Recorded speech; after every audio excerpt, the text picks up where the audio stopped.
இயேசு கிறிஸ்து நம் மேய்ப்பராக இருக்கும்போது கிடைக்கும் 5 காரியங்கள்.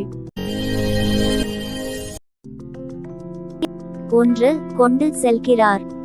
ஒரு ஆட்டிற்கு தேவையான புல் தண்ணீர் இருக்கிற இடத்திற்கு ஒரு நல்ல மேய்ப்பன் ஆட்டை வழிநடத்துவது போல நம்முடைய ஆண்டவராகிய இயேசு கிறிஸ்துவும் அவரை பின்பற்றும்போது நல்ல இடங்களுக்கு கொண்டு சென்று நம்முடைய தேவைகளை சந்திக்கிறார். நம்முடைய உலக வாழ்க்கைக்கு மாத்திரமல்ல, நம்முடைய ஆவிக்குரிய வாழ்க்கைக்கும் தேவையான ஆகாரங்களை கொடுத்து நம்மை வழி நடத்துகிறார். அவர் என்னை புல்லுள்ள இடங்களில் மேய்த்து அமர்ந்த தண்ணீர்கள் அண்டையில் என்னை கொண்டு போய் விடுகிறார். 2. தேற்றுகிறார்.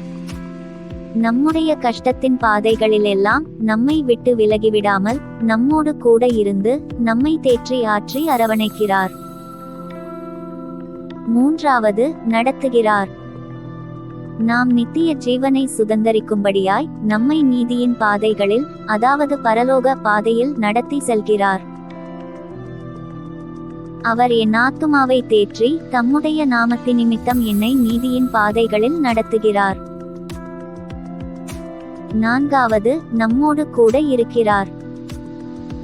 மரண இருளின் பள்ளத்தாக்கிலே நடந்தாலும் நாம் பயப்படாதபடிக்கு நம்மோடு கூட இருந்து நம்மை பாதுகாக்கிறார். நான் மரண இருளின் பள்ளத்தாக்கிலே நடந்தாலும் பொல்லாப்புக்கு பயப்படேன், தேவரீர் என்னோடே கூட இருக்கிறீர், உமது கோலும் உமது தடியும் என்னை தேற்றும். 5. அபிஷேகம் பண்ணுகிறார்.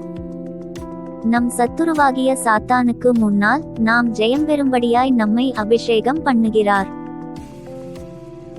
என் சத்துருக்களுக்கு முன்பாக நீர் எனக்கு ஒரு பந்தியை ஆயத்தப்படுத்தி என் தலையை எண்ணெயால் அபிஷேகம் பண்ணுகிறீர், என் பாத்திரம் நிரம்பி வழிகிறது. ஆம், இயேசு கிறிஸ்து நல்ல மேய்ப்பர். அவர் நமக்காக ஜீவனையே கொடுத்து நம்மை மீட்டிருக்கிறார். அவரை பின்பற்றும்போது நன்மையும் கிருபையும் நம்மை தொடர்ந்து வரும். இயேசு சொன்னார், நானே நல்ல மேய்ப்பன், நல்ல மேய்ப்பன் ஆடுகளுக்காக தன் ஜீவனை கொடுக்கிறான். மேய்ப்பனாயிராதவனும் ஆடுகள் தனக்கு சொந்தமல்லாதவனுமான கூலியாள் ஓநாய் வருகிறதைக் கண்டு ஆடுகளை விட்டு ஓடிப்போகிறான். அப்பொழுது ஓநாய் ஆடுகளை பீறி அவைகளை சிதறடிக்கும். கூலியாள் கூலிக்காக வேலை செய்கிறவனாகையால் ஓடிப்போகிறான், ஆடுகளுக்காக அவன் கவலைப்படான். நானே நல்ல மேய்ப்பன், பிதா என்னை அறிந்திருக்கிறது போலவும் நான் பிதாவை அறிந்திருக்கிறது போலவும் நான் என்னுடையவைகளை அறிந்தும் என்னுடையவைகளால் அறியப்பட்டுமிருக்கிறேன். ஆடுகளுக்காக என் ஜீவனையும் கொடுக்கிறேன். என் ஆடுகள் என் சத்தத்திற்கு செவி கொடுக்கிறது. நான் அவைகளை அறிந்திருக்கிறேன், அவைகள் எனக்கு பின் செல்லுகிறது.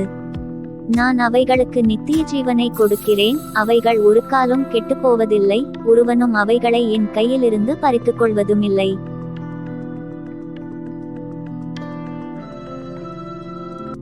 கர்த்தர் என் மேய்ப்பராயிருக்கிறார், நான் தாழ்ச்சியடையேன்.